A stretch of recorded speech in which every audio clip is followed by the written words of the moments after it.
The Book of Eli is a post-apocalyptic film directed by Hughes brothers, starring Denzel as Eli, a lone wanderer in a desolated world. The story unfolds in a future where a cataclysmic event has ravaged Earth, leaving it in ruin. Eli possessed a sacred book believed to hold the key to restoring hope and civilization. As he travels through the barren landscape, he encounters various challenges, including ruthless warlords who convert the power of the book. Along the way, Eli's mysterious and resilient character becomes the focal point, and the audience gradually discovers the true nature and significance of the sacred book he carries. The film explores themes of faith, survival, and the transformative power of knowledge in a world struggling to recover from the brink of destruction. Eli's journey is a quest for redemption and purpose as he navigates the danger of the post-apocalyptic world. The narrative is driven by suspense, action, and revelation, keeping the audience engaged while unfolding the layers of the story. The film's climax delivers an emotional twist, reshaping the perception of Eli's mission and the profound impact of the sacred book on the remnant of humanity. Overall, the Book of Eli weaves a compelling story of resilience, faith, and the enduring power of stories in the face of a bleak and challenging future. Welcome to Learning from the Masters. I am Obehi Ewanfo, author of the Storytelling Mastery, a 5-part book series that takes you by the hands through the journey of storytelling. This series is dedicated to some of the greatest masters out there who have done their best and have left behind their masterpieces for us to learn from while refining our own skills.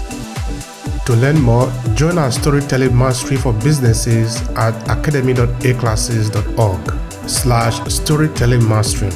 You can also pick up any of the 5 books on aclasses.org or any other place you prefer online. Now back to the presentation.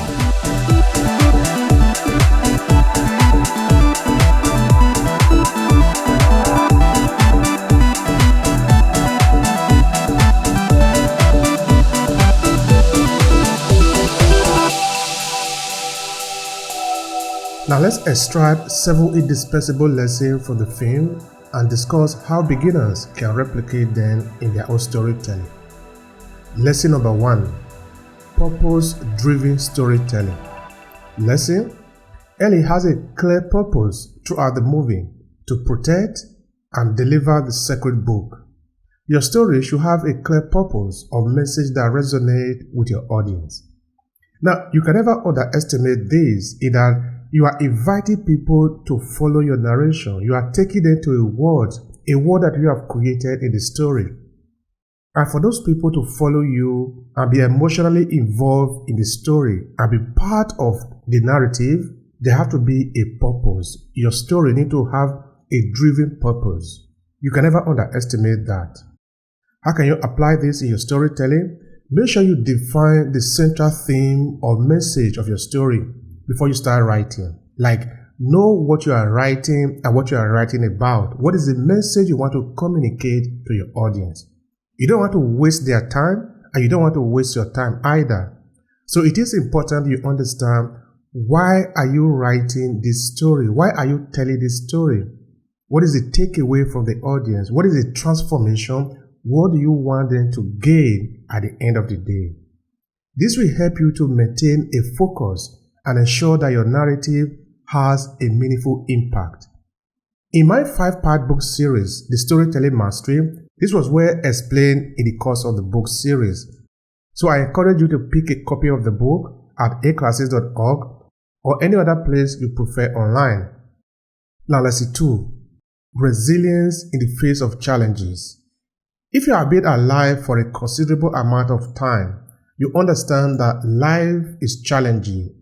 It's essentially challenging to be alive. So what is the lesson? Eli faced numerous challenges but persists in his journey. As a storyteller, expect obstacle, rejection, or criticism, but stay resilient. I want to repeat that again. Stay resilient and make sure you keep honing your craft. In fact, you must embrace rejection as part of your journey. Learn from feedback and improve your skill. And most importantly, keep telling your story with unwavering determination. Because the only way you can learn, you can really hone your skill is if you keep doing it, keep practicing it. There is a good example that I often use in my storytelling and also in Obehi podcast, in that there is a man in my village as I was growing up in the south of Nigeria. His name is Ojogun. Okay, Ojogun will mean the son of Ogun, something like that, because he was practicing goldsmithing, in that he was the one who was maybe repairing the trap, preparing the gun, or doing all sort of iron work. Now, because he was doing this for a very long time, he was always doing this, he was very, very good in it, in that he have mastered the craft. You see, before you can leverage anything, any knowledge, you must first master it. So it's also not surprising that this book series is titled Storytelling Mastery. I'm essentially saying that you need to learn how to master your storytelling. Learn what makes a story work, what is storytelling, and what makes it work. It is only when you master the art of storytelling that you can leverage your ability to tell story. Never underestimate that. It is fundamentally important. For you to master your story, you need to continuously tell it, because you are not an expert yet. You are probably just starting to tell story. You don't know how to tell it yet. Sometimes you might make a lot of mistakes, but don't worry. They are all part of the learning process. If you keep telling your story, you will one day learn how to tell your story like a pro. But becoming a pro is not something that happens overnight. You must keep honing your skill. Keep doing it like the Ojogun in my place, who continuously hone his craft until a point that he can actually be described as a pro. Mystery and suspense. Lesson? The film keeps the audience engaged by slowly revealing Ellie's mission. So, use mystery and suspense in your story too to capture attention and maintain interest. Now, why is it even important? It is important in that when people don't know yet what is going to happen, but you are delicately taking them along, you are putting them at the edge of the seat, in that there is tension building, but they don't know what is going to happen yet. You are keeping some information away from them that you probably reveal to them later. And that keeps their interest in the story. They are invested in the story because they want to know what is going to happen at the end of the day. So learn how to introduce intriguing elements early on and gradually unfold it in the plot. Keep readers or viewers curious about what will happen next, encouraging them to stay invested in your narrative.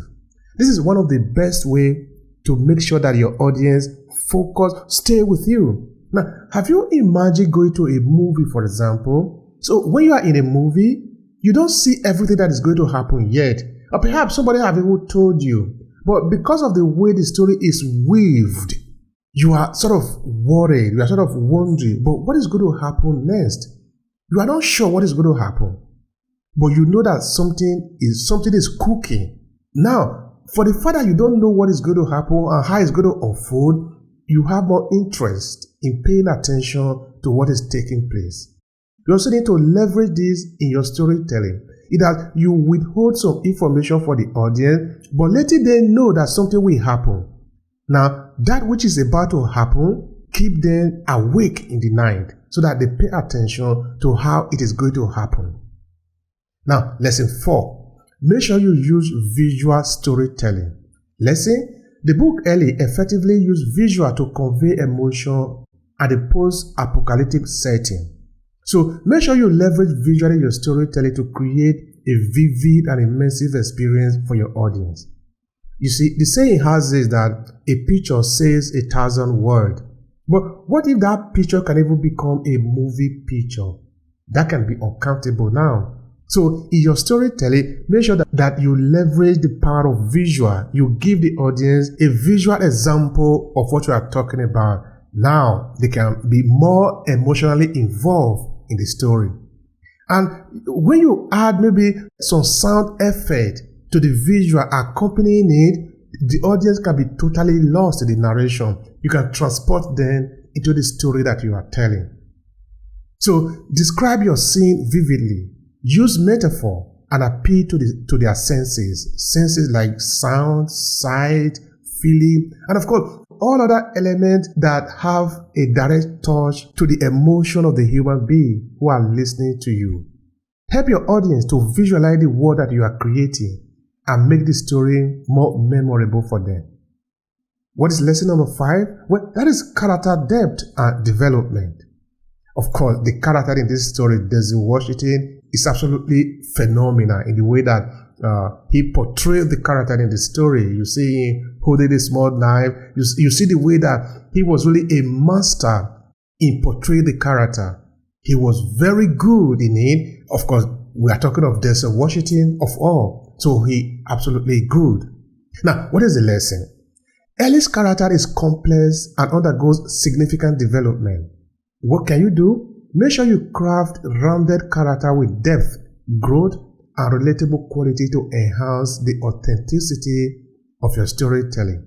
Now, by being relatable again, this is something that will come up again and again, both in this book series and also in our audio live event, where we continuously talk about storytelling.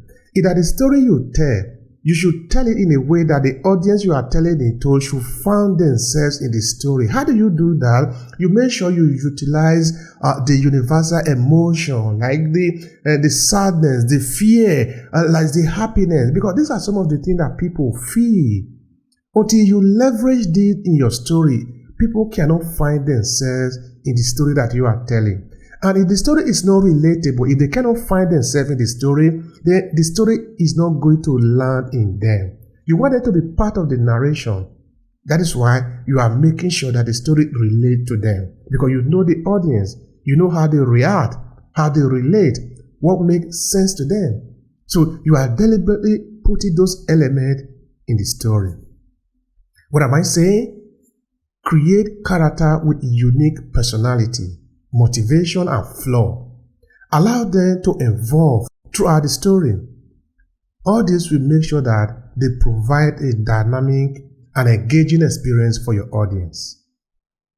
Symbolism and metaphor.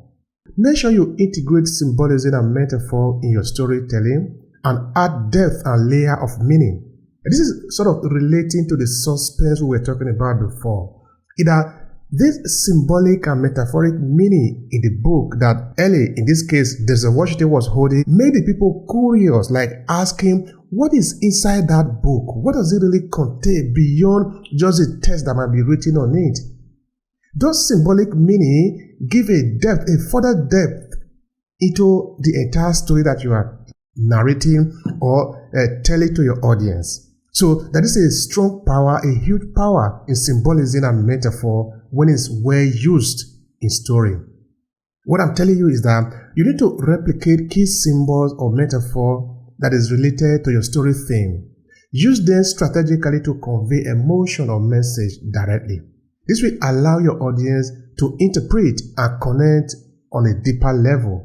You don't need to just use it once. You need to repeat it. There is power in repetition. This is what I often use in my writing. If you have read any of my book, you see that it's a style that is very common with me. That at the beginning of the writing, I sometimes will establish a concept, a theme, or maybe some terms or terminology. Then I will make sure I repeat it throughout the writing. Why I am doing this is to make sure that you do not forget the key concept that I want to communicate to you. So when you use metaphor and symbolism in your story, you don't need to use it only once. You might just establish it, then from time to time, you bring it back again. This makes sure that your audience do not forget them and it remains fresh in their memory. And also, you are provoking them to look for the interpretation or allow them to sort of ask the question again. What is inside? What is there? What is happening? What does it mean? What is the significance of this symbol or metaphor in the story? Now, the last but not the least is the lesson number 7, cultural authenticity. Now, what is the lesson? Well, Ellie's character is grounded in a post-apocalyptic world with diverse influences. What could you do? Infuse your storytelling with cultural authenticity, drawing from your experiences and heritage. Of course, talking of heritage now, as a person of African descent or an African living in the diaspora, you understand how much importance our heritage is, in that we need to make sure that we know where we are coming from. What is the significance of our story? What has been the experiences of our ancestors? All this can never be underestimated. It is vitally important for us, so that particularly for our children that are growing up in the diaspora, they know where they are coming from. You need to tell this story. The story will not tell itself. Okay, now let's talk about the application. Celebrate your cultural identity in your stories. Incorporate tradition, languages, and unique perspective that reflect the rich tapestries of your background. This will make sure your narrative are authentic and compelling to your audience. Now, what is the final message for you? The book of Ellie teaches us that purpose, resilience, suspense, visual element, and character depth are all important in our storytelling endeavor. And make sure you do not ignore symbolism and cultural authenticity. These are crucial elements for impactful storytelling. And as a beginner, maybe you are just starting new in storytelling, you can apply this element to create narrative that truly resonate, captivate, and ultimately empower both yourself and the audience you are telling the story to. Make sure you do this. You will see that you gradually moved from an amateur storyteller to a pro one day, because these are the elements that professionals inculcate in their storytelling. And I wish you success in your endeavor. To learn more, join our storytelling mastery for businesses at academy.aclasses.org/storytelling.